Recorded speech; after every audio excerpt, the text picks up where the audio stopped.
Welcome to part 15 of the 2023 NFL Draft in Review. Today we are going to be looking at the Las Vegas Raiders draft class, and my initial impression of this is that this is going to be a case study in why you don't try to copy the New England Patriots formula. It doesn't work, it results in your team imploding, and the Raiders are learning this the hard way in the extreme, and I am not going to hold back on them because, as far as I'm concerned, this team deserves it. The Raiders would be in a much better position if they didn't decide that a whole bunch of power-crazy head coaches that only want yes-men GMs was the way to turn around the fortunes of a team that has not been good in about 20 years. So...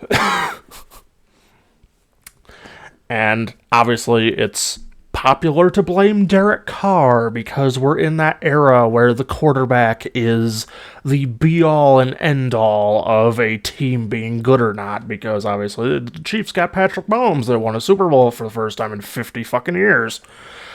But the issue in this thinking is that it completely ignores the fact that that is one position in a game that has, on offense and defense, 22 positions, and if quarterback is the only thing worth a damn that you have, you're not going anywhere. We look at the Chiefs for this example. Yes, they have weaknesses in their team, but they have a lot more than just Patrick Mahomes. He's good enough that they don't really need a superstar receiver, but they do have a superstar tight end. When they didn't have very good offensive line protection for him, the Buccaneers bent them over a barrel. You know, the defense can contend with just about any offense in the league, but, still needs the offense to do its job. The Chargers are on the other end of this scale.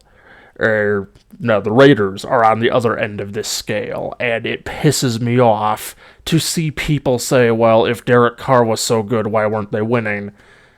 Have you ever looked at the Raiders roster throughout his tenure before they let him go during this offseason? The run game has been a mess most of his career. They at one point even brought what was left of Marshawn Lynch out of retirement, or just after the Seahawks recognized, okay, he's done. The best receivers he has ever had are Amari Cooper and Davante Adams. Cooper, they traded. It's like literally, that will be a recurring theme. The offensive line, back that time that they made the playoffs, where Carr was looking like an MVP candidate before his injury, they had a fantastic offensive line. They traded or let everybody go. Tight end, Darren Waller is the latest instance of this. Pretty good player. Obviously had some injury problems, but traded. Defensive cornerstones like Khalil Mack traded.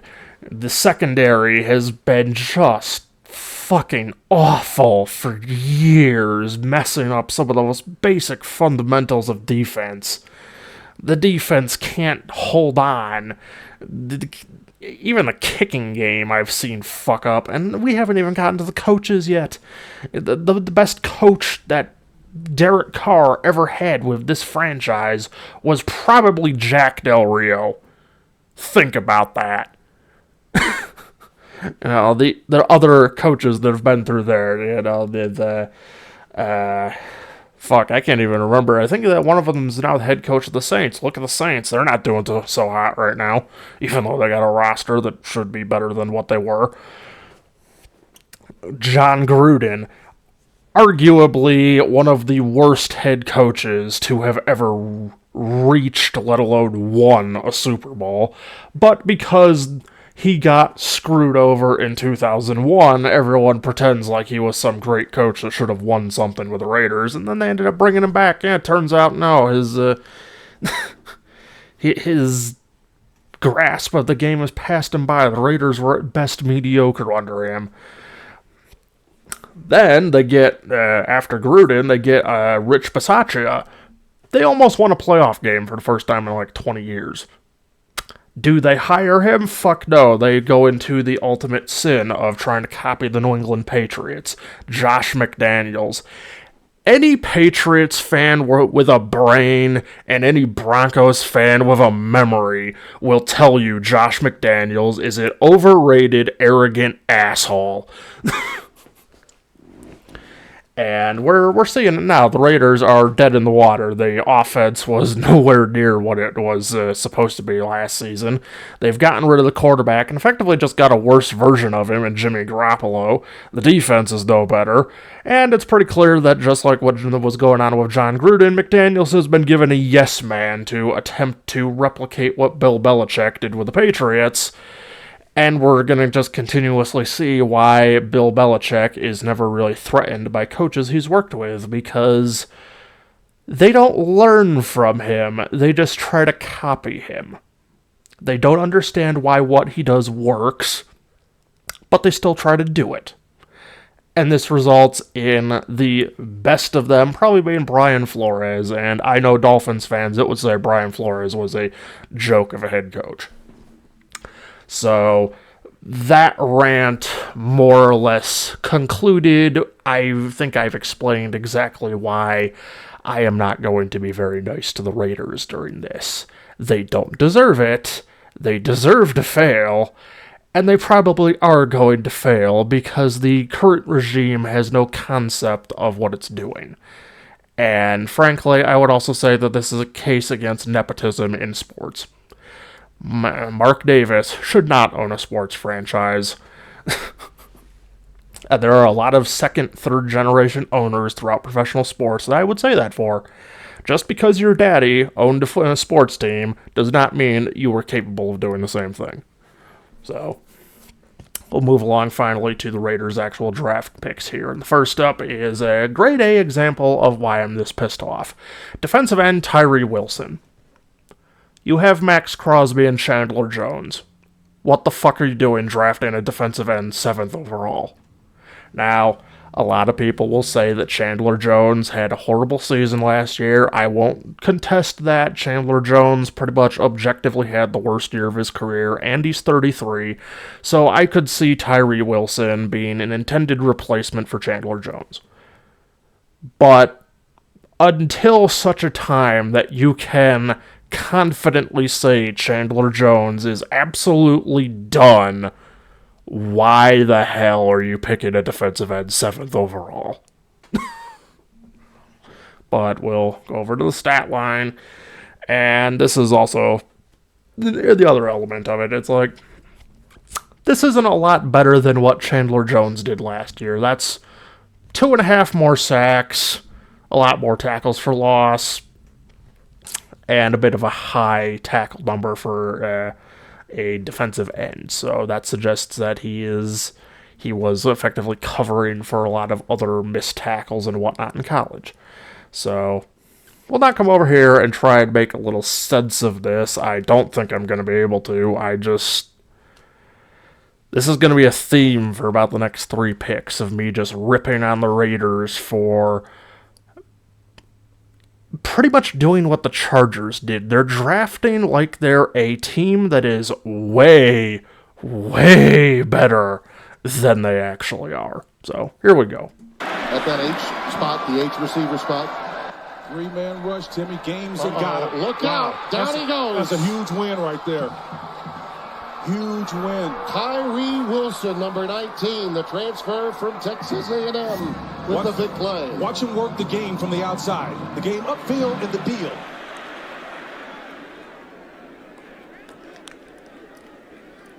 He'll throw it on 2nd down and 10. Everybody covered, and he's wrapped up and sacked. Back inside the 15-yard line by Tyree Wilson, his 5th sack of the year. This is a better Texas Tech defense than we've seen in previous years. No question. Good coverage down the field. Tyree Wilson's the best defensive lineman they have. Oklahoma State's on the docket next for Texas Tech. That's going to be 5 straight AP top 25 teams. That ball's loose. Martinez able to jump back on it, as it did look like a fumble. Martinez got it knocked out, and that was Tyree Wilson, the guy who's just a freakish athlete. He's an NFL guy for sure. and seeing if they could possibly force a turnover. On third down, Leary steps up. Down he goes. That's Tyree Wilson, his second sack. A man with first-round potential who transferred in from Texas A&M. Now in his third season as a Red Raider. In the second half, Bulldogs have run it once. They've thrown for it 17 times. This will be number 18. Rodgers, though, can't get it away. He'll be dropped. Back at the 33, Tyree Wilson.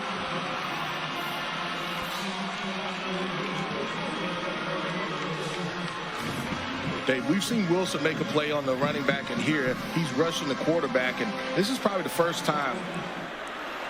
And a long way to go. 4th and 16. They got to get down to the 15-yard line. Rodgers under pressure. Didn't have any time at all. Tyree Wilson. They can't stop him right now.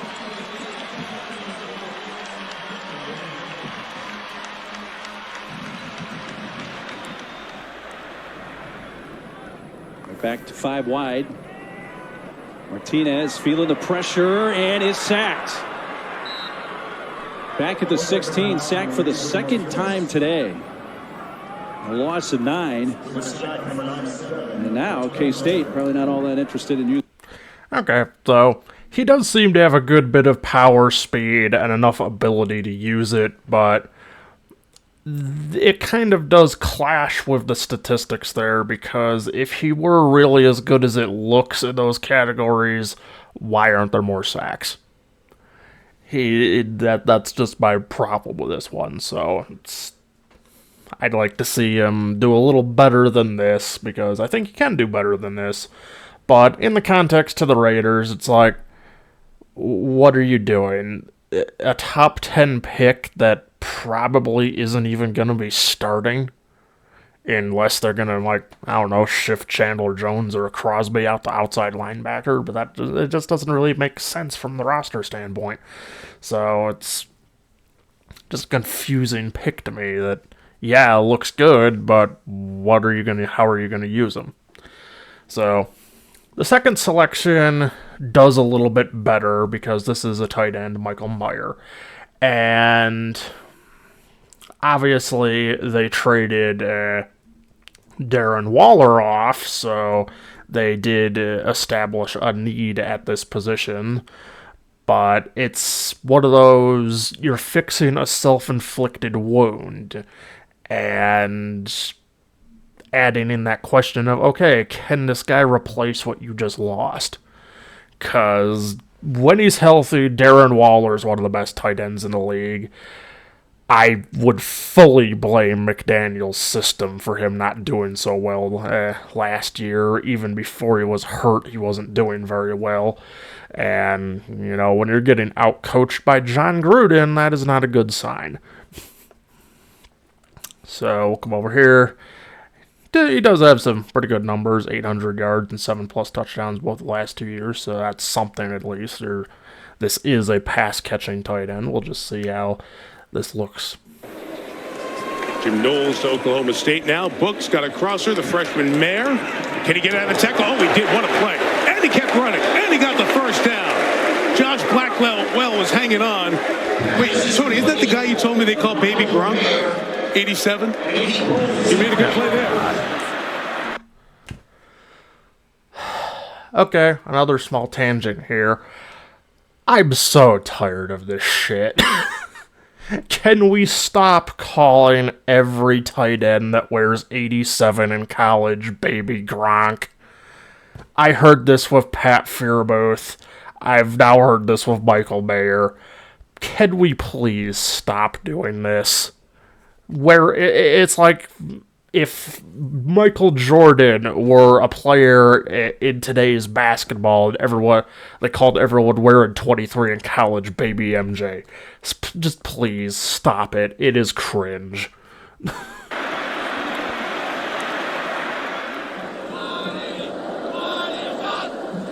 Here's Pond, spins, pressure on his face, delivers, touchdown, Michael Mayer. Notre Dame takes the lead.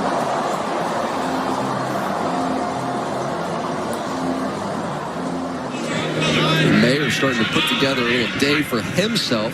Could already have 2 touchdowns. Remember, he dropped 1. Pine looking for Mayer once again. Did he catch that? That's a pretty nice With one catch. hand. Michael Mayer reaching around the defender. Pass interference. Defense, number 10. Penalties decline. Result of the play, first down. How bad do you gotta feel when you commit pass interference and the guy still catches the ball?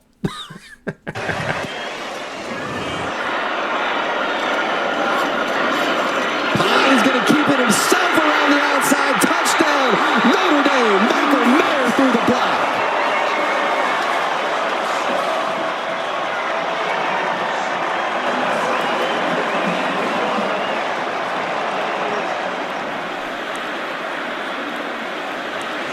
Now Pine fires. How about Michael Mayer? And he is now going to tie.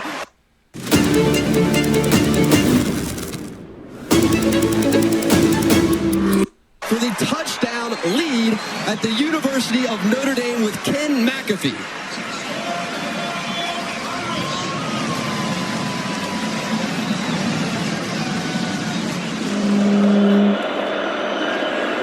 Now Pine looking towards Mayer. Lobs one up into the air, and Michael Mayer brings in the touchdown.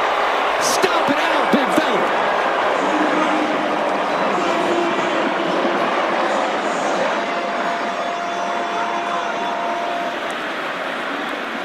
From the 18-yard line, the throw in the middle, Mayer! Touchdown Irish! Michael Mayer!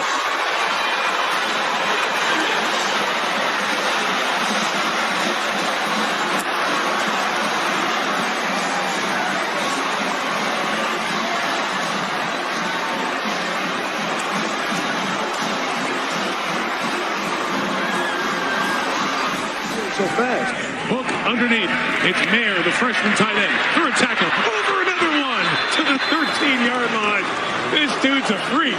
Wow. He is. This is a 3 wide receiver set, and this is a play for Michael Mayer all the way. Those 71 catches led the Irish in 2021. Got to get him going. Back to Mayer. Breaks the tackle. Now the end zone in front of him. If he can just get there, and he stopped just shy. Mark him at the 1-yard line. Michael Mayer broke the tackle of Isaiah Norman. Love what Tommy Rees has done here. The quarterback runs with Buckner, and then get it to your best offensive player, Michael Mayer. First down the seam. Fake it to him, to the outside. It's Michael Mayer. Michael Mayer with a stiff arm extends the football, and he's going to be marked out just short of reaching that ball in for the touchdown.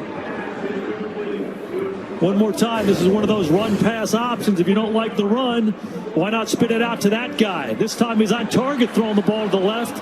Mayer has the ball in the outside hand. Holding him for 4 yards straight. Now a 1st and 10. Notre Dame needed something offensively. Buckner looking deep. He's done this also. It's Michael Mayer right back to Mayer. And Mayer inside the 35-yard.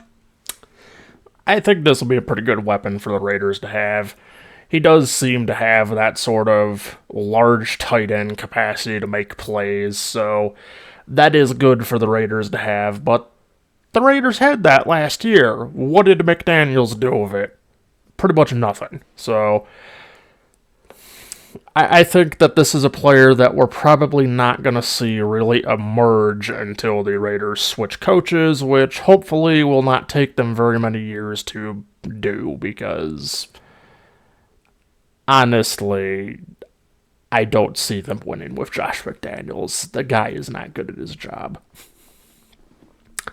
So, next up comes defensive tackle Byron Young, and the Raiders are pretty much stacked up on the defensive tackle, so this becomes another one of those positions of, okay, but why? Shit.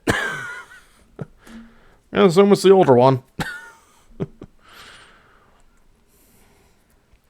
Yeah, see, this doesn't really imply too much better than what they've already got.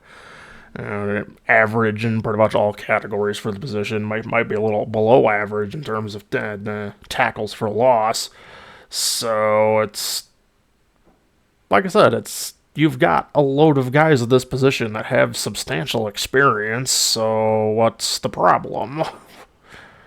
Now, obviously, I'm aware that, having guys that have experience doesn't mean they're good, but when you've got that many, it would imply that at least at least one or two of them are good enough to start over anyone you're going to be drafting. So, it's one of those sort of disconnects for me. It's like, why? So here we go, though. It'll probably be down in deep the at the middle. And that's what they do, and it doesn't matter at all. They're one that moves around. With Traylon Smith.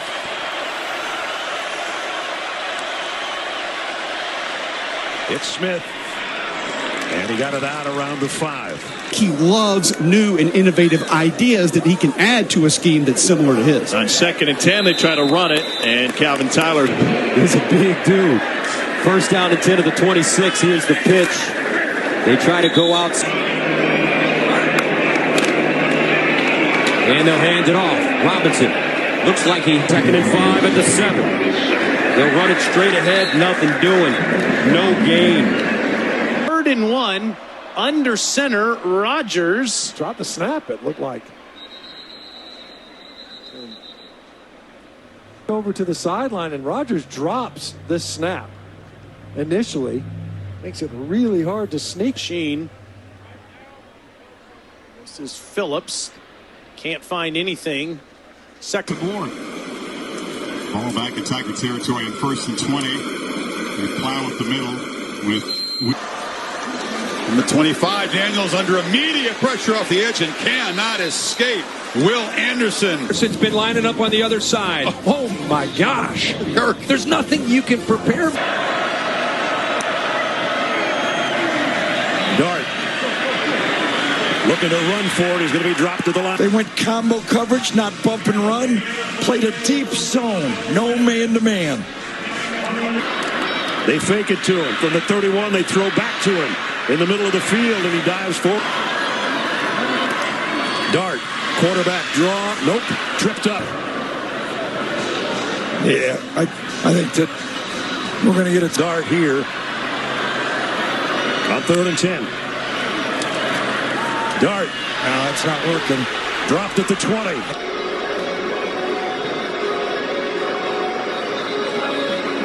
A lot of big plays for knocking down passes, controlling a very, very prolific run game from him in the game. No decision if you win. They're going to keep it on the ground here. I don't know about that, but no gain for Smith. Well, what'd you do? Oh, no. Let's not go there yet. I'm just saying. Yeah, like I said, I don't really see too much here that isn't anything the Raiders don't already have. So, really, it's just, again, what are the Raiders doing here? So, this brings it to their 4th selection, wide receiver Trey Tucker. And, well, again, why?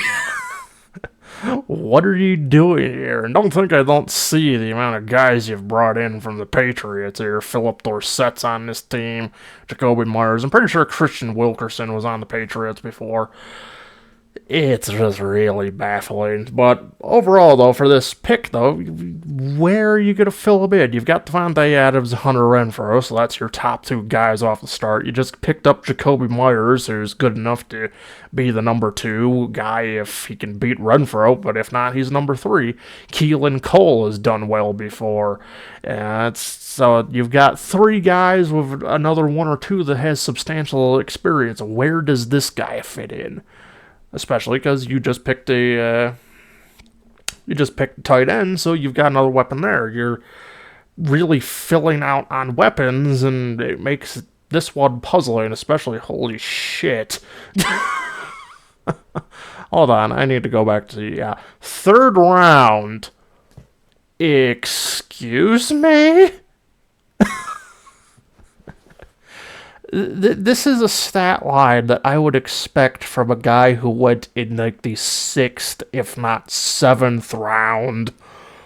What do you mean 3rd round pick?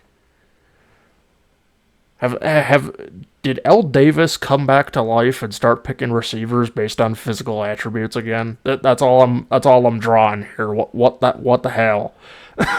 I'm flabbergasted by this. That had 5 to be up 14-0.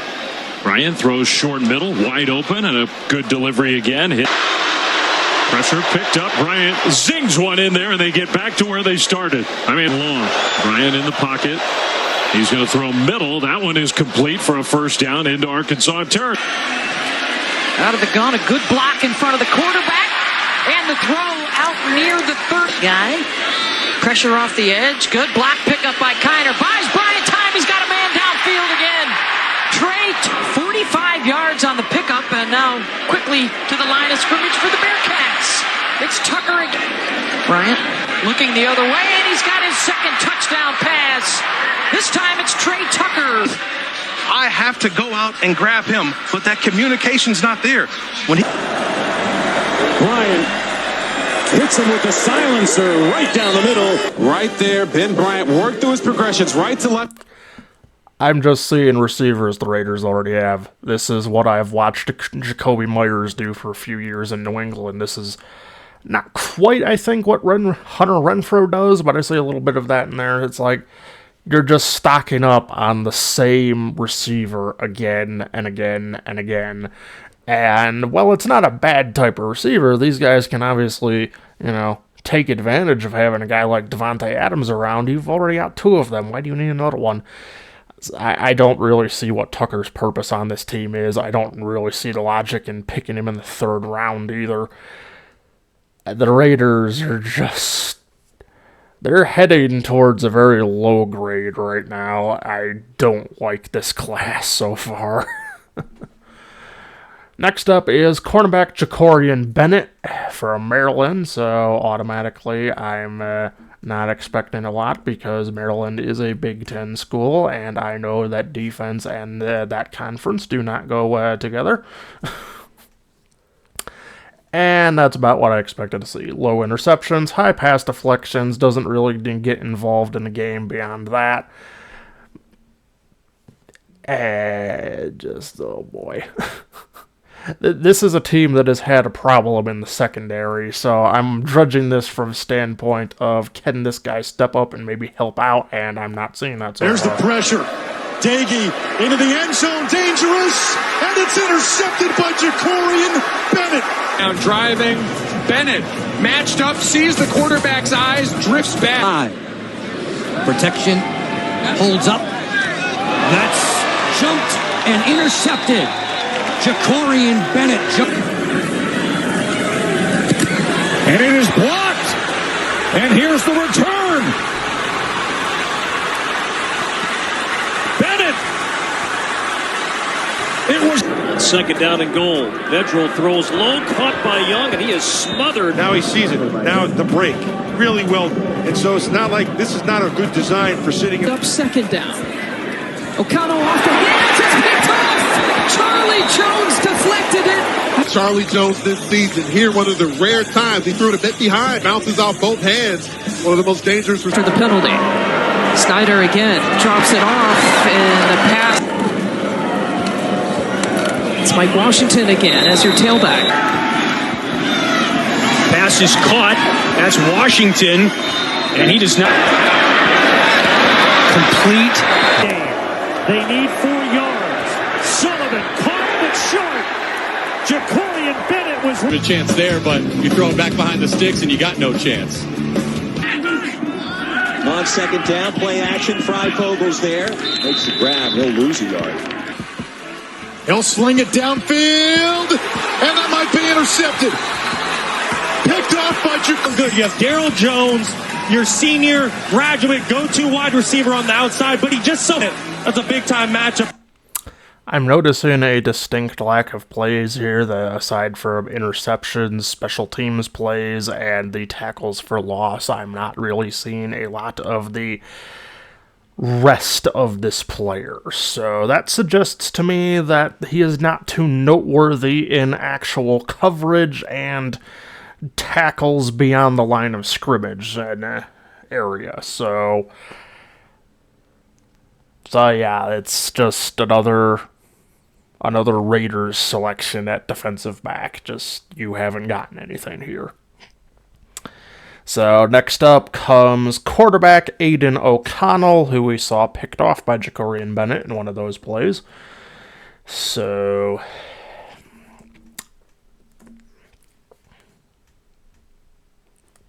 one of the taglines on one of the videos that I looked through for this guy said that the Raiders think they might have the next Tom Brady here. I'm not sure if that's true, but fuck off. No, you don't. And touchdowns to interception wise, it's not a bad ratio, but the interceptions are a little high those last 2 years, especially in comparison to the passing yards. The accuracy percentage is very high, which is very nice to see, but this is the Big Ten. You are spending half your time against programs that do not have secondaries worth a damn. How hard can being accurate be under those conditions?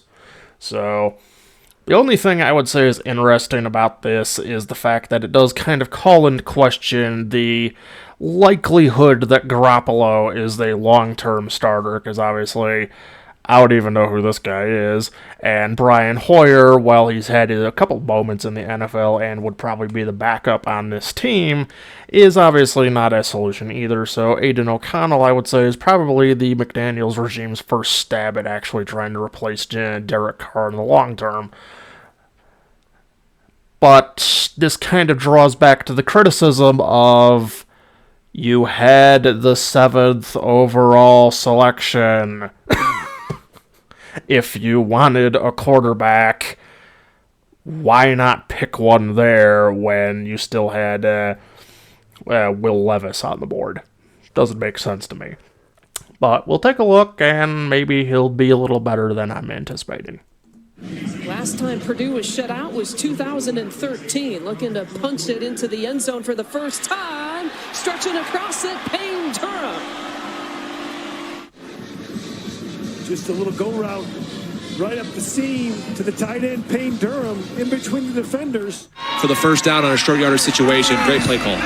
O'Connell going for the end zone, reaching up and grabbing it, David Bell. Touchdown, Purdue. So far in these 2 drives in the second half. Going for the end zone. Anderson reaching out, and he grabbed it. Touchdown. Ahmad Anderson. That last play, a BTN standout by Auto Owners Insurance. Again, the throw, the touch pass, and by the fingertips. This is not your grandma's Hoosiers team that we're talking about. They are legit. Patrick Henry. Aiden O'Connell going deep for right. And he's got it. Inside the 40 at the 37. He didn't let that one drop. 38 yards, the reception. Opening play, second quarter. 2nd and goal. O'Connell. Off the play fake. To Hopkins. Touchdown.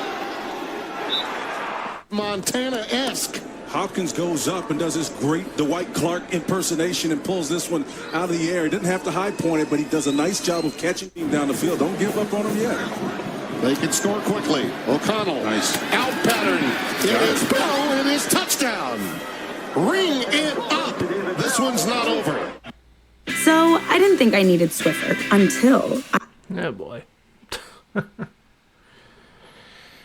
Like I said, I don't have ad block because I don't really believe in that, but sometimes it gets annoying with the random unskippable ads. Just make them all skippable. O'Connell. Over the middle, he's got Hopkins, the tight end. No one in front. Can they catch him? Bryson Hopkins to the touchdown. 72 yards. O'Connell in the direction of Bell. Adjusted, he makes the catch. Purdue a 2-point conversion from tying this game. What an adjustment by David Bell. This is the 4th catch that he's had to make an acrobatic movement with his body to get in position. Horvath motions out. 4th down. O'Connell. Exact play. Same play. And it's Hopkins. If you do it once, if you do it twice, it's a lot better. Got a look at Bell the second half of the matchup last year. On second and goal. Into the end zone, a sliding catch is made, and a touchdown for David Bell. Touchdown, Purdue. O'Connell under duress, but gets the ball out in rhythm, on time. Dave Melton trying to get himself in position. I could see where the Raiders would believe that they might have a late round steal here at quarterback, but what goes for Ohio State goes for the rest of the colleges in this conference. You're not playing very good defenses. It's not difficult to look good when you're against defenses this bad. You know, just pretty much all of these have been against other Big Ten teams. It's just, I don't really think that they have what they think they have here, because for one, you're not really going to have receivers that can just on a dime make plays to catch bad throws like that one. And other times, you're just going to have defenses that can swat these balls away or just outright intercept them. You have to be on target. You can't just put it in the general area, because that's not the NFL. So I would say this guy's probably going to be the Raiders' third string. They might ditch Hoyer after like a year or two, so he could potentially come up to being backup there. But actually starting, I'd say that's going to come down to coaching, which he is probably not going to have. A good system, which he similarly is not going to have.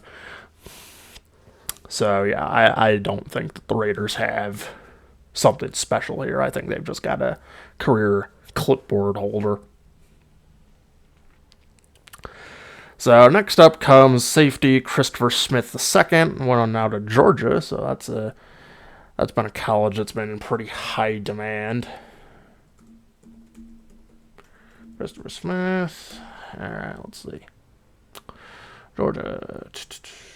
Okay, so this is a bit... Wow, that's actually pretty not a bad interception return average. So, off the bat, I see pretty good interception versus pass deflection number. 3 versus 4, 3 versus 5, so not bad. I also see, however, kind of a alternate bit to that of having quite a lot of tackles. That does suggest that it's kind of focusing on trying to make plays over covering well. So we'll see. I'm not sure. Early in the second quarter, terrible interception. That's why I think it said they were supposed to be playing safety at this level. So that means defenders have their low eyes on the tackles, quarterback, not on the actually. receivers. Young, down the middle, broken up. Ball off. Those blitzers keep coming. Quay Walker that time just kept coming, and a key catch. With Mechie out, other guys got to do it. And now Slade Bolton will get about a yard. Important. Earn the respect and trust of his new teammates. Noah Whittington. You talk about a safety filling a running lane. Running the alley. Here he is. By the officials on the field, guys. What a huge play. And now Richardson in trouble. Got rid of it. Is about to be sacked. But I don't think he's going to avoid the intentional grounding on this. It was Chris Smith that was putting the heat on from the safety blitz. From the pocket. Intercepted. Jumping the route is Christopher Smith. A foot race. Can the quarterback catch him? He cannot pick six Georgia. Short throws. I feel that Smith almost baited him. Does a good job of getting his eyes up, anticipating that throw on third down. He's right where the first down marker is. And then he's got the speed to get away from DJ and into the... High snap. They got it down and it's blocked. And now here comes the run back. If this stands, it's going to be about a 95-yard touchdown. Handed off to Ford, sweeps around to the left, and we meet him at the 30 at the sideline. Knock him in. Up there in Happy Valley. Seals throws again into traffic and is picked off. Bouncing off one dog, and it's Christopher Smith who took one play action, moved the pocket a little bit. Ball's behind Chris Pierce. So really it was the ball placement as much as it was during. On a stunt coming around the corner, the throw complete, but well short of the first down. Nix, deep drop, throwing. He has a man open. Coda gets blasted in the ball. Coda has also gone to the bench, grabbing at his midsection. Yeah, they are both shaken up. It was a clean play. Perfect. It was a beautiful throw. Looked like it was going to be a catch.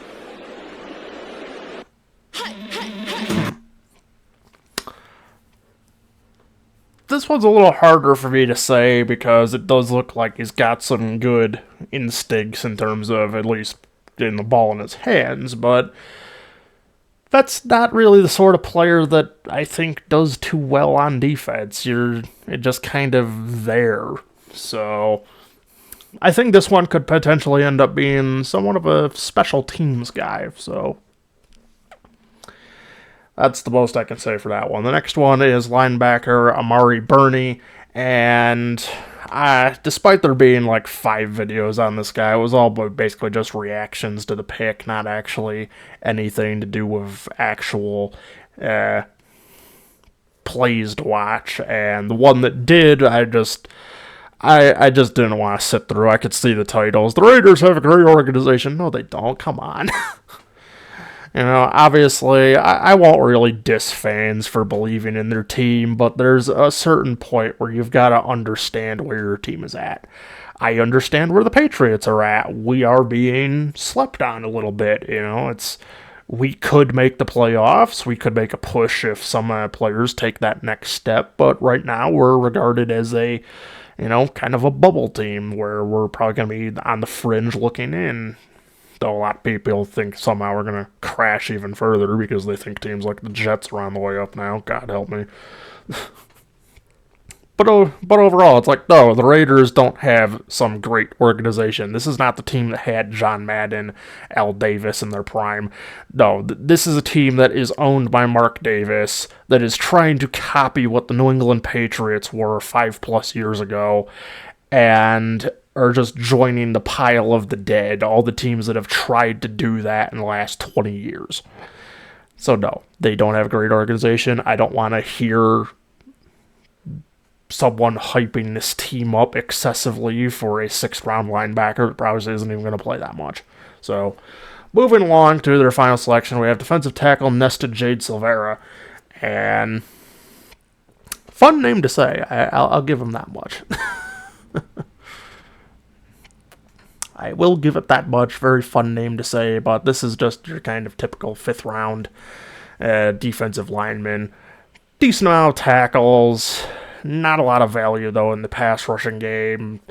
Kind of mediocre value in the run defense game as well. Doesn't really seem to get involved very much in the fumble game either, so it's just a typical 7th-round throwaway pick. Really lined up when they snapped the ball. But I'll still watch just to see maybe if I'm wrong. Logan takes the handoff straight ahead between. Jace McClellan steps in. Mercy. Yes, I was just thinking that. Paul Tyson tossed it back to Chase Sanders. At the line of scrimmage rather quickly. A trips right formation. They're going to run it instead. And about a yard carry. Cameron Peoples will get a second. Here's the give to Jones. And I think score 3rd and 3. Travis calls his own number. He's not going to make the first down. Well, with Keyshawn King in the backfield, they're going to try and sneak King here to the left side. And Miami, I think that's why the whole drive occurred. And you wonder if he had the wind knocked out. What did that do? Here's Tavion Robinson, who thought about the throw. He's the real team. First down and 10. Trayshawn Ward. The counter, put it on the ground, loose ball. Scramble for it, and the Hurricanes come up. Yeah, like I said, this is just your average 7th-round guy. You take the flyer to see if they'll be good or to just pad your bench, and it kind of looks to me like the Raiders are just padding their bench with this guy. So, yeah, that's going to do it for this class. this is just disappointing to look at. It's I could understand this class if the Raiders were a team that is consistently making the playoffs, consistently winning playoff games. They don't have many holes left, maybe even a Super Bowl contender. But no, this is a team that was just, I think it was 6-11 last year. They have gotten rid of their franchise quarterback, then substantially downgraded at quarterback. They're, I wouldn't even say guaranteed to keep their star running back for, long term. The receiver core isn't very special. I don't think that Devontae Adams is probably going to hang around too long, because this is not the team he was promised at all. The defense is really no better than it's been the last couple of years. There's nothing really to suggest that this defense is going to be any better. The offensive line is, just kind of there. It's a roster that, if everything bounced their way, then I could see them making the playoffs. But look at this schedule. This is fucking brutal. You've got the Denver Broncos, a team that's probably going to be a resurgent from last year, a Super Bowl contender in the Bills. The Steelers, who, for whatever fucking reason, just refuse to die as a team that'll at least get over the 500 line. The Chargers, a Super Bowl contender if they can get out of their way. The Packers, not a special team, but they should be good if Jordan Love is good. The Patriots, a fringe playoff team. The Lions, a fringe playoff team that could potentially make a run at the Super Bowl with how weak the NFC is. The Giants, another playoff team. The Jets, a trendy new contender pick that I don't think will be that good, but still. The Dolphins, if Tua can stay healthy, the Dolphins should be good. The Chiefs, you've got to play them twice. That's a Super Bowl level team. The Vikings, they were solid last year. It's like, this is a brutal schedule. Everything is not going to bounce your way on a schedule this way, like this. And so it's like, no, I don't think a team like this is going to do very good. And that makes this draft just confusing. It doesn't look like they're patching holes when they have a lot of them. It looks like they're just throwing darts at a board and getting lucky that one or two of the picks might fill in on a position that they actually did need. But one of those positions, tight end, that's a need you only have because you got rid of the one that you already had. And for a pick that turned into a receiver that you're probably not going to use that much on top of it. It's just, this team is not well run. They're not going to do very well. And this draft class, I would say, is probably smack in the D's. I would say D, maybe D+. If Michael Mayer fails, this is going to be an F in 5 years. So, that's going to do it. I think I've probably spent like good maybe 40 minutes or so, maybe even close to an hour, just roasting the Raiders for being absolute idiots. And fuck them for the move to Vegas, too. That was a fucking joke. So, that's going to do it for the video. Leave a like, comment, subscribe to the channel, share the video around, hit the notification bell to see when I upload next. Follow me on Twitter, and I will see you tomorrow for the conclusion of the AFC, which is going to be the Denver Broncos.